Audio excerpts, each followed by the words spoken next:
Guys, the prompt is the next thing. If you're not on, get on, okay? Welcome back to the prompt, everybody. Today I'm here with a special guest, Bwaila. How are you doing? I'm good, thank you. How are you? I'm good. So let's get started. You're an entrepreneur, So before people know what you do, we want to know a little bit about you. Like, what were you doing before you became an entrepreneur?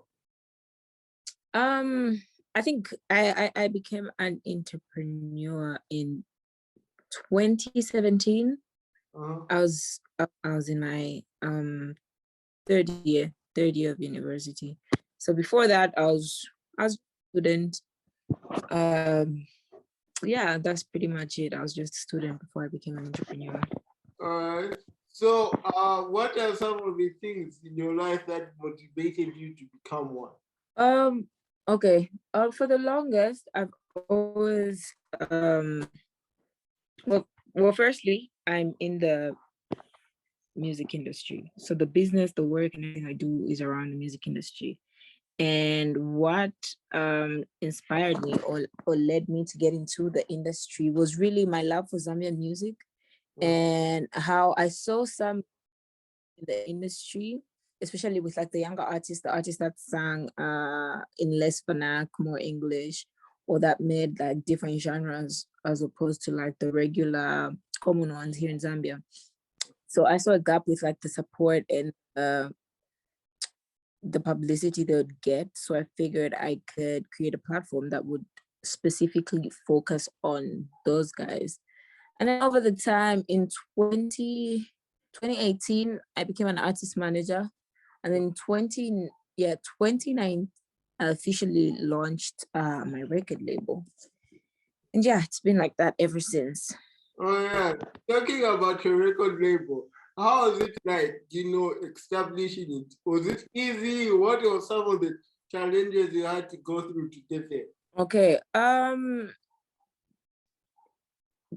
record label, just like every business, honestly, when you first get into the market, there's, the whole, you need to understand your market, you need to know which role you're going to play or which position you're going to fill, because in Zambia also music business is not taken, like it's taken outside the country, I'd like to say, but then now we have like labels like Nexus and them that are sort of, looking like they're able to, but away from them, I feel like my biggest challenge really has been finding a way to bridge the gap between the Zambian industry here and the international one.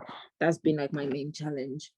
But other than that, it's the regular, yeah, you get financial challenges, you get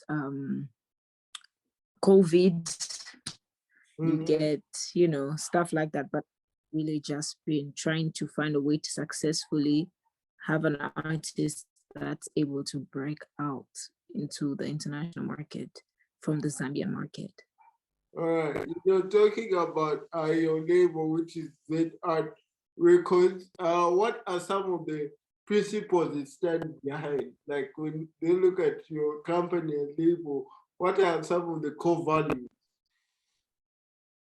Okay, well, first and foremost, for us, we treat the label like a family, right? So everyone that's a part of it, from the people that work at the label to the artists, we're all one big family, first and foremost, and then some of our core values, of course, quality, quality music in everything we do.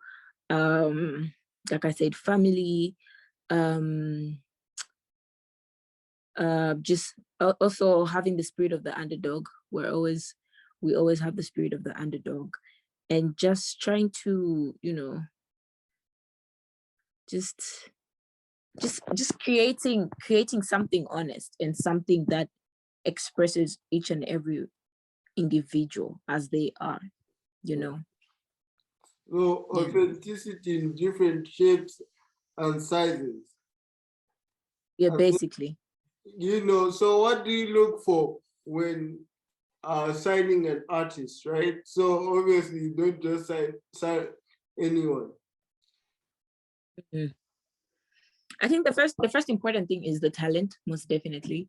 Mhm. There's so many talented, so then comes in things like special qualities that these people hold, because there's so many talented people, but there are few people that have a star quality. And also just the energy and the story is aligning. If you also stand for what we stand for as a label, because for us it's not just about blowing up, or it's not just about making that big hit. It's really about like building brands that are able to stand the test of time.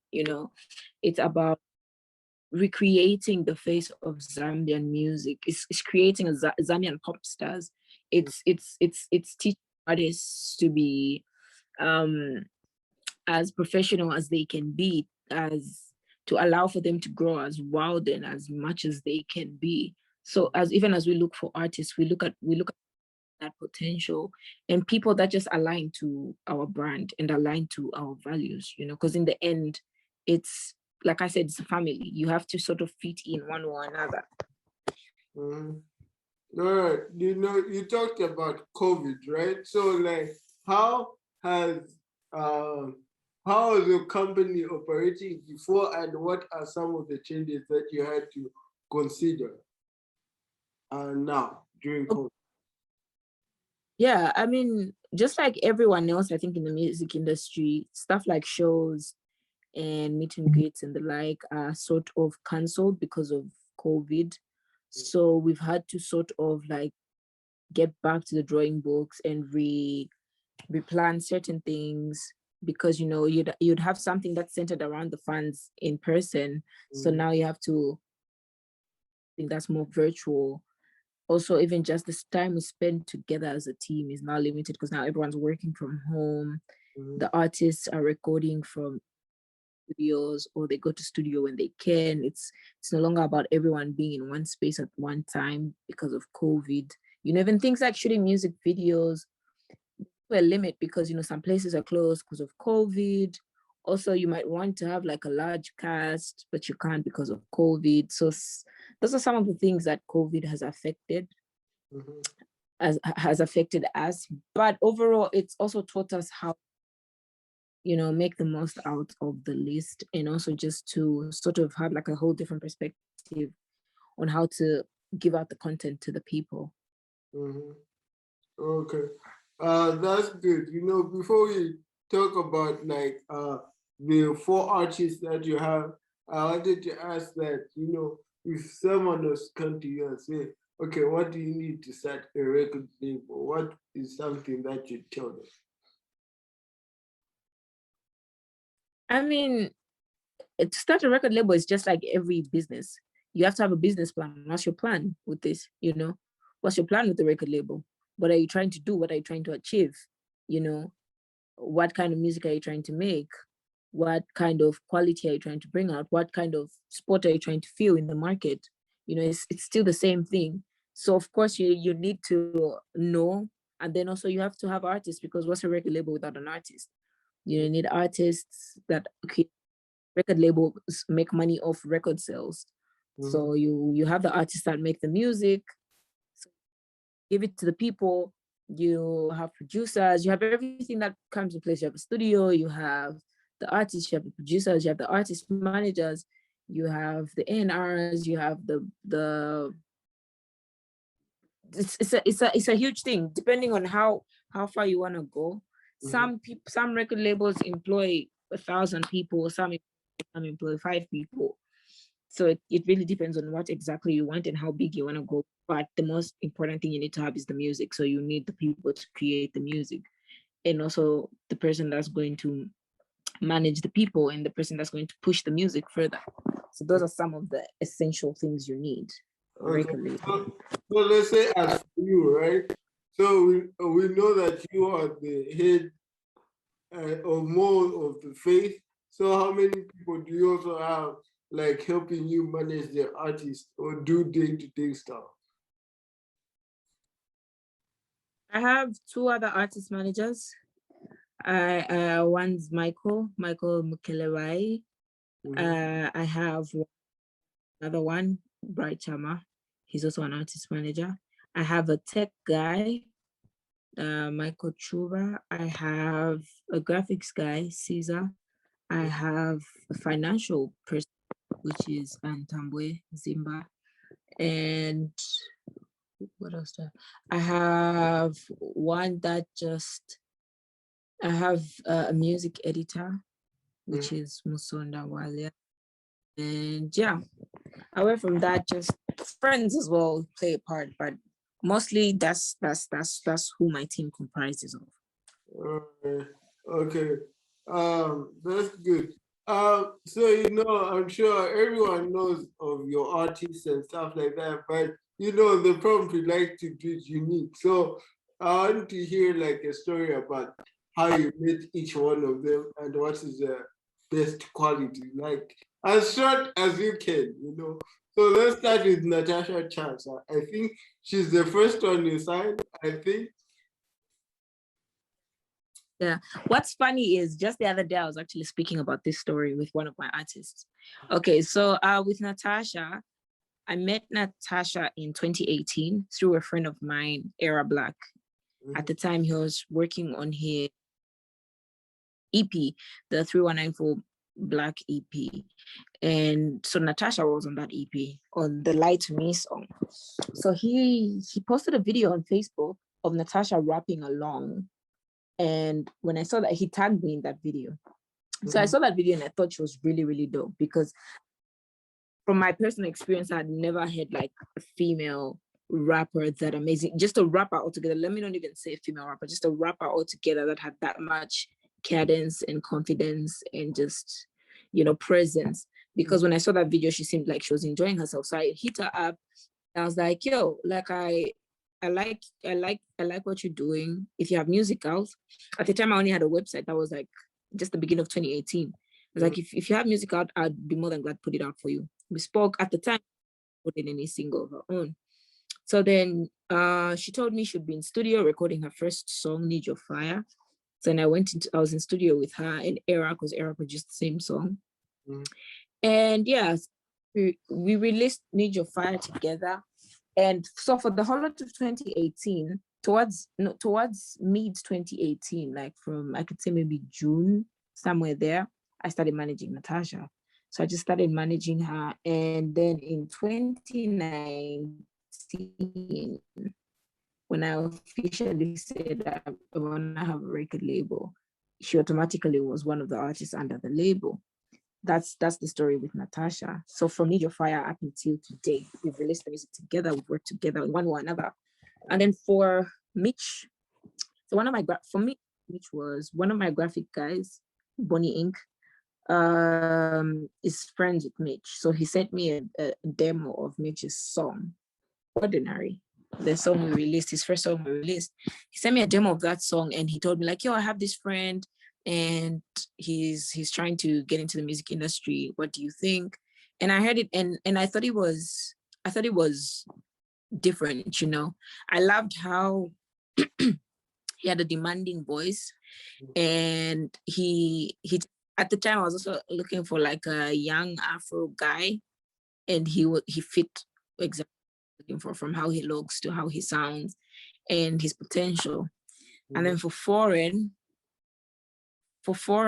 I met, once again, like I had another friend that sent me his music. She sent me like a couple of, yo, I have this friend who's an artist and I'd like you to listen to him and let me know what you think. So I didn't really listen to the songs up until like a few months later. A friend of mine, Yamzi, he's a musician as well. So Yamzi posted of his song and Foreign and Muko were on it. So then I heard Foreign's part, blown away. I'm like, who's this guy? So I went to search for him, and then I realized that my friend had actually sent me some of his music, So I went to listen to the song. I went to listen to the songs and I was so impressed. And I was so mad at myself, like, yo, I've been sleeping on this guy. And then I messaged Foreign. We had a conversation about everything. And like I said, the energies matched. And from then we just, we agreed. And he got signed to the label. And then for Sean Trey, funny enough, For Sean Trey, I first met Sean a couple of months ago. Natasha had a show in Kabwe.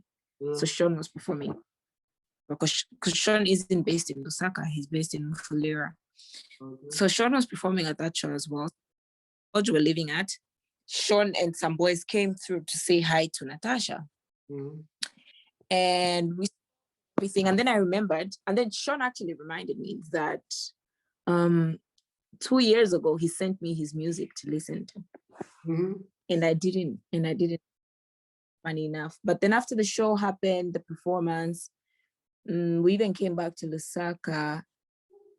He's one of the artists that stuck on my mind, you know. He stuck on my mind, and I checked out some of his music, and it was amazing. And my partner and I, Trudon Church, I sent some of Sean's, and I was like, yo, listen to this guy. And Church was like, you need to get this guy, because, you know, he's got so much potential. There's so much we could do with him. And that's how Sean Trey was. So to the other part of your question, the qualities, what's special about them? All of them, firstly, are all undeniably talented. And for Natasha is a star.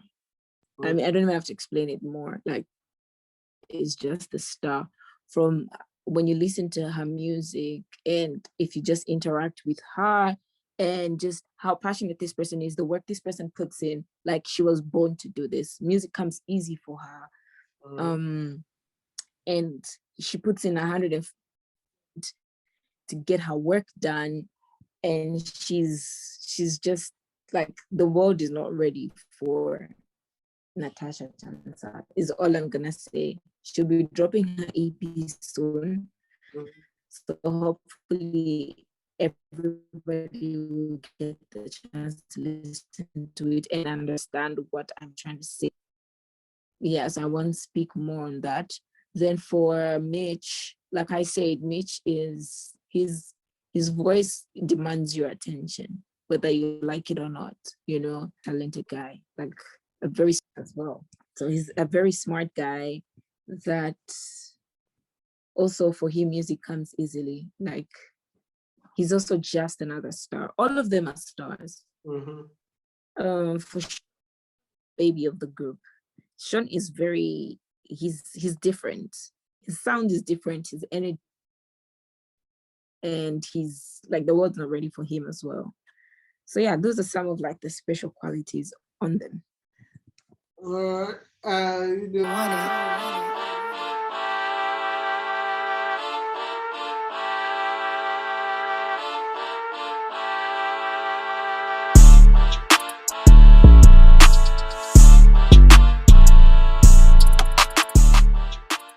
To like, speaking of signing and everything with the artists, we usually have a conversation where we get to know each other.